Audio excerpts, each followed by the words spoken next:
ବୃନ୍ଦାବତୀ ନାମରେ ଏକ ଘଞ୍ଚ ଜଙ୍ଗଲ ଥିଲା। ସେହି ଜଙ୍ଗଲରେ ଏକ ମାଙ୍କଡ଼ ଓ ଏକ କଇଁଛ ଦୁଇ ଘନିଷ୍ଠ ବନ୍ଧୁ ରହୁଥିଲେ।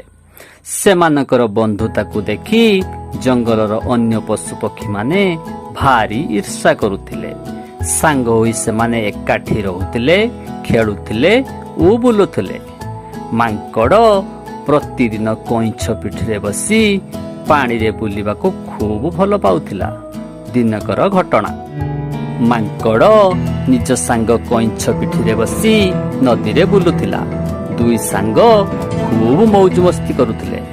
ଏହି ସମୟରେ ସେଠାରେ ଶୋଇ ରହିଥିବା ଏକ କୁମ୍ଭୀରର ନିଦ ଭାଙ୍ଗିଗଲା। ଏଥିରେ କୁମ୍ଭୀର ଭୀଷଣ ରାଗିଗଲା ଓ କହିଲା, ଆରେ ହେ ଦୁଷ୍ଟ ମାଙ୍କଡ଼ କଇଁଛ, ଏଠି କ'ଣ ଚାଲିଛି? ତମମାନଙ୍କୁ କ'ଣ ଜଣା ପଡ଼ୁନି ମୁଁ ଏଠି ଶୋଇଛି ବୋଲି? ତମେମାନେ ମୋ ନିଦ ଭାଙ୍ଗିଦେଲ। ଯଦି ଏତେ ମୌଜ ମସ୍ତି କରିବାର ଅଛି, ଯାଅ ଅନ୍ୟ ଆଡ଼େ କର, ଆଉ ମୋ ନିଦ ଖରାପ କର ନାହିଁ।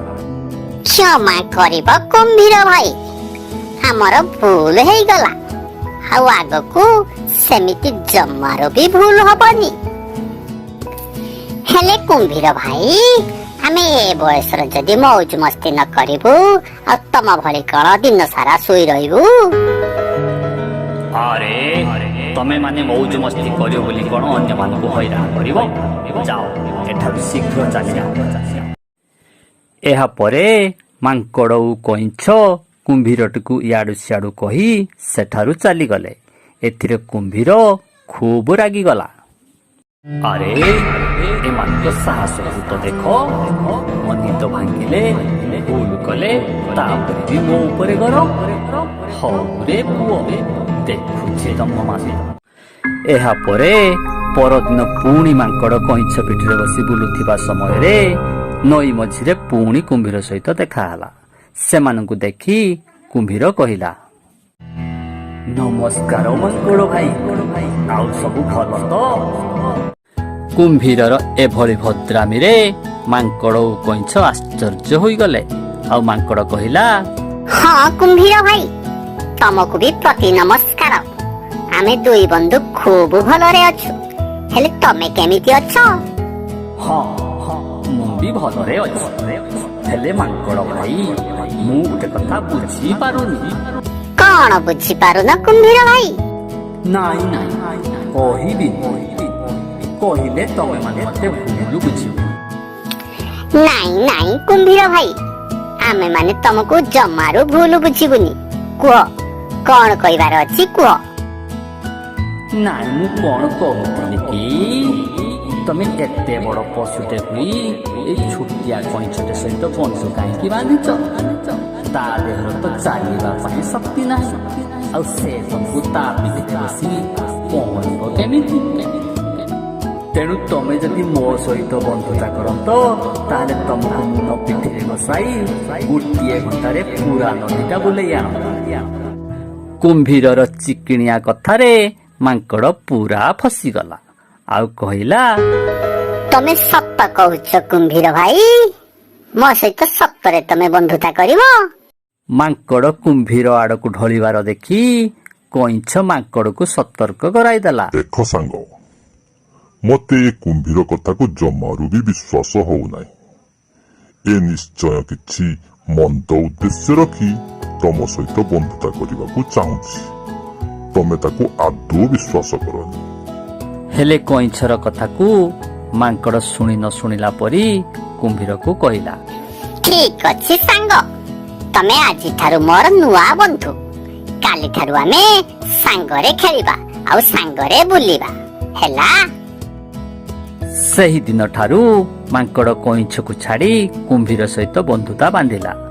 ପ୍ରତିଦିନ ଯାଇ କୁମ୍ଭୀରକୁ ଦେଖା କଲା, ଆଉ ତା ପିଠିରେ ବସି ନଦୀରେ ବୁଲି।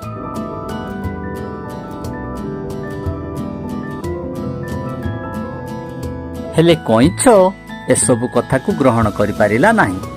କୁମ୍ଭୀରର ନିଶ୍ଚୟ କିଛି ମନ୍ଦ ଉଦ୍ଦେଶ୍ୟ ଅଛି ଜାଣି ସବୁବେଳେ ମାଙ୍କଡ଼ ପାଖେ ପାଖେ ରହିଲା। ଆଉ ଏପଟେ ମାଙ୍କଡ଼ ଓ କୁମ୍ଭୀର ମଧ୍ୟରେ ବନ୍ଧୁତା ଦିନକୁ ଦିନ ବଢି ଚାଲିଲା। ଦିନେ କୁମ୍ଭୀର ମାଙ୍କଡ଼କୁ କହିଲା, ଆରେ ସାଙ୍ଗ ତମକୁ ପରା ପାଚିଲା ଜାମୁକୋଳି ଖାଇବାକୁ ଖୁବ୍ ଭଲ ଲାଗେ।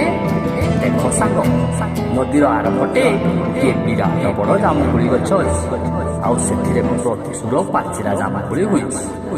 ତମେ ଯଦି ଚାହିଁବ ତମକୁ ମୁଁ ଆଜି ସେଇଠିକି ନେଇଯିବି। ନା କଣ କହୁଛ ସାଙ୍ଗ? ଠିକ ଅଛି ସାଙ୍ଗ, ତମେ ଯଦି କହୁଛ ତେବେ ନିଶ୍ଚୟ ଯିବା। ହେଲେ କୁମ୍ଭୀର କଥାକୁ ଶୁଣି କଇଁଛ ମନରେ ସନ୍ଦେହ ଜାତ ହେଲା, ଆଉ ସେ ମାଙ୍କଡକୁ ସତର୍କ କରିଦେଇ କହିଲା, ନାଇଁ ସାଙ୍ଗ, ତମେ କୁମ୍ଭୀର କଥାକୁ ଜମାରୁ ବିଶ୍ୱାସ କରନି। ସେ ସେଠାକୁ ନେଇ ତମକୁ ନିଶ୍ଚୟ ମାରିଦବ।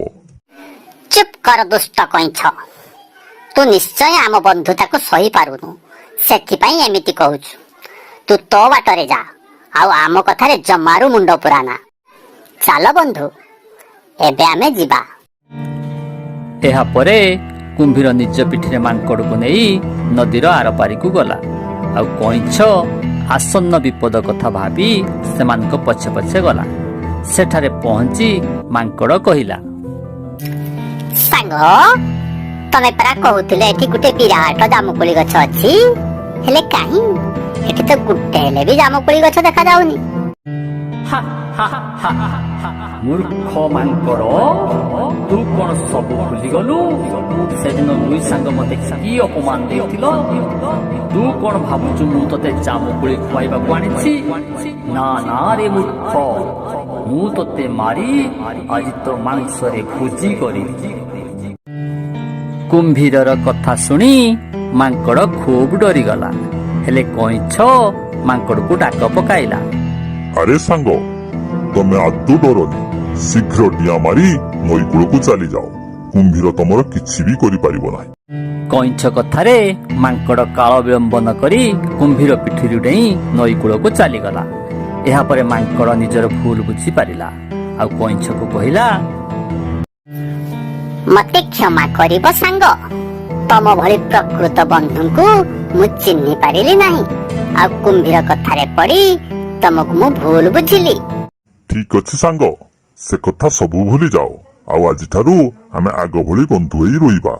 ଗୋଟିଏ କଥା ସବୁବେଳେ ମନେ ରଖିବ ସାଙ୍ଗ, ଯଦି ଅକସ୍ମାତ କେହି ତମ ଆଡକୁ ବନ୍ଧୁତାର ହାତ ବଢାଉଛି, ତାହେଲେ ଜାଣିବ ସେ ନିଶ୍ଚୟ କିଛି ମନ୍ଦ ଉଦ୍ଦେଶ୍ୟ ରଖି ହିଁ ତମ ସହିତ ବନ୍ଧୁତା କରିବାକୁ ଚାହୁଁଛି। ଆଉ ତାକୁ ଜମାରୁ ବି ବିଶ୍ୱାସ କରିବ ନାହିଁ। ସତର୍କ ହୋଇ ରହିବ। ଏ କାହାଣୀରୁ ଆମକୁ ଏହି ଶିକ୍ଷା ମିଳିଲା ଯେ ଅଚିହ୍ନା ଓ ଅପରିଚିତ ବ୍ୟକ୍ତି ସହିତ ବନ୍ଧୁତା ବାନ୍ଧିବା ପୂର୍ବରୁ ତା ବିଷୟରେ ସମସ୍ତ କଥା ଜାଣିବାକୁ ପଡ଼ିବ।